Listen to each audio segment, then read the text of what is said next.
Welcome back. In this video, we're going to see about Chondromalacia patella. Before moving on, if you're new to my channel, please make sure you hit the subscribe button. We're almost near 70,000 subscribers, so let's make it happen.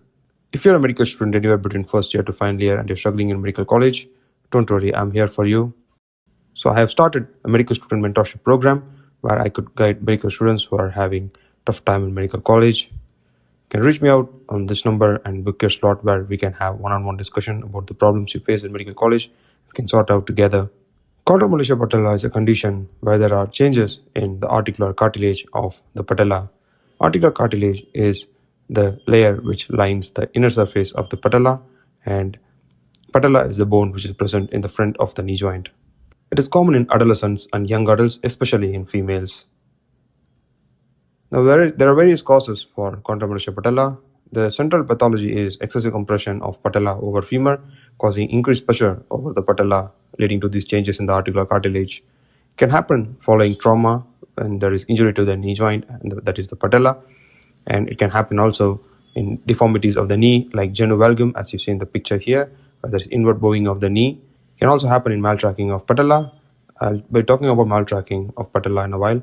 And it can also happen in quadriceps weakness, which can lead to changes in the forces acting on the knee, leading to increased pressure on the patella, leading to chondromalacia patella. So normally in knee flexion, the patella has to go above slowly and then slightly deviate laterally. That is called as the normal tracking of patella. But if there is patella instability, while flexing the knee, the patella suddenly pops out, as you see in the picture on the right. So pops out to the lateral aspect while flexing the knee. So that is called as maltracking of patella. This could also lead to increased pressure over the patella and could lead to development of chondromalacia patella. Now, how do these patients present? Usually they present with knee pain, which is usually mechanical knee pain, which is insidious in onset and gradually progressive with time. And they can have on and off swelling of the knee joint as well. And the range of motion of the knee can be restricted. The patient can have restriction in activities like sitting cross-legged on the floor, squatting, climbing and descending stairs. The patients might have history of pain over the knee on prolonged sitting on the chair. So that is called as theater sign. So there's a grading system for classifying or grading chondromalacia patella, that is called as outer bridge grading, that is done by MRI. Grade 0 is when the cartilage looks absolutely healthy. The grade 1 is when the surface of the cartilage still looks healthy, but there are some MRI signal changes around the patella, especially in the articular cartilage, and that will be usually seen on the T2 sequence, which has hyperintensity. In grade 2 is when there are small fibrillations and fragmentations of the articular cartilage, and grade 3 is when there is a deeper defect of the articular cartilage, but it is still not a complete defect extending to the subchondral bone. And grade 4 is when the cartilage defect is complete and the subchondral bone is even exposed. Now, there's also an arthroscopic grading where you use an instrument called arthroscope, which you insert into the knee through various portals. And through this, you can assess the softness of the cartilage, how much is the depth of the lesion, the width of the lesion, and if the subchondral bone is exposed or not. Now, what are the imaging you will do? We need X-ray of the knee and MRI of the knee. In X-ray of the knee, we take anteroposterior view, lateral view, and skyline view. So X-ray cannot show you cartilage lesions, but it can be helpful in showing patellofemoral arthritis, which can occur in last stages of chondromalacia patella. So MRI of the knee is helpful in identifying the site of the lesion, where exactly is the lesion present, and in which part of the patella the lesion is present, and how much is the depth of the lesion, and if there are fibrillations and irregularities over the articular cartilage of the patella, and how much is the width of the lesion, and if there are any other changes in other structures like the cruciate ligaments or the collateral ligaments in the knee, which could cause pain as well. So management can be broadly classified into conservative management and surgical management. Conservative management is treating without surgery. It includes rest, physiotherapy, activity modification, and giving painkillers such as analgesics. The physiotherapy involves training the muscles such as the quadriceps and hip muscles. This could have beneficial role in early stages of chondromalacia patella, and the patient can be given knee braces and can be taught activity modification like avoid flexing the knee too much, like sitting on the floor, squatting. Surgical procedures are various.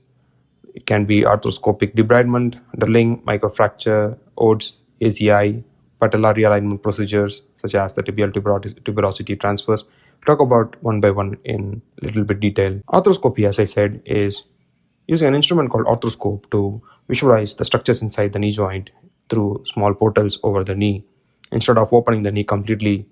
This can be done as a diagnostic arthroscopy, where you just use arthroscopy to diagnose what's happening inside the knee.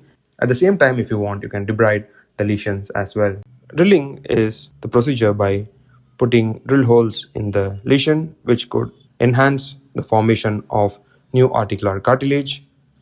Microfracture is a technique where we create small fracture in the subchondral bone of the lesion after debriding, and this could also enhance new cartilage formation. OATS is a surgical procedure which is expanded as osteochondral autograft transfer system. Here, we take articular cartilage from the patient's knee itself from the non-weight bearing area, and we transfer it to the patellar area which is got a defect. So that is called as OATS, which stands for osteochondral autograft transfer system. The other option is autologous chondrocyte implantation, which is abbreviated as ACI. Here, we surgically extract the cartilage from the patient's knee, and in the laboratory, the chondrocytes are isolated, which are the cells which are responsible for formation of cartilage. And these chondrocytes are cultivated for about 6 weeks, and then later surgically they are implanted into the knee at the sites of the cartilage defects. And these are shown to have very good results, and over time it can form new cartilage in the defective places in the patella. And there are various tibial tuberosity transfer procedures. The principle of all these procedures is to offload the patella from the tibia and femur, distal femur, so thereby reducing the compression of the patella over the distal femur and the proximal tibia, leading to prevention of the worsening of the condition.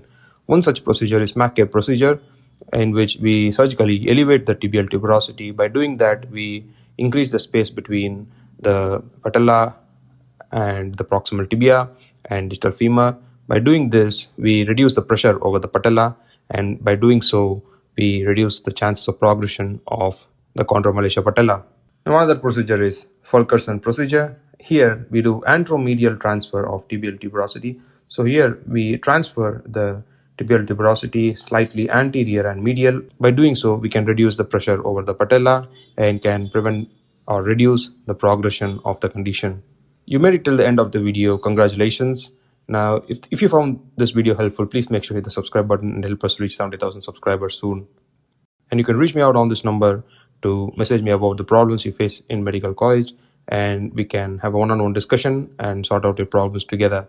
If you found this video helpful, please hit the like button and share this video to your friends. Subscribe to our channel for more videos. You can watch more videos on my channel by clicking on the links you see right here. And you can also click on the channel link you see here and explore all the other videos on our channel as well. Thank you so much for watching. I'll see you guys in my next video.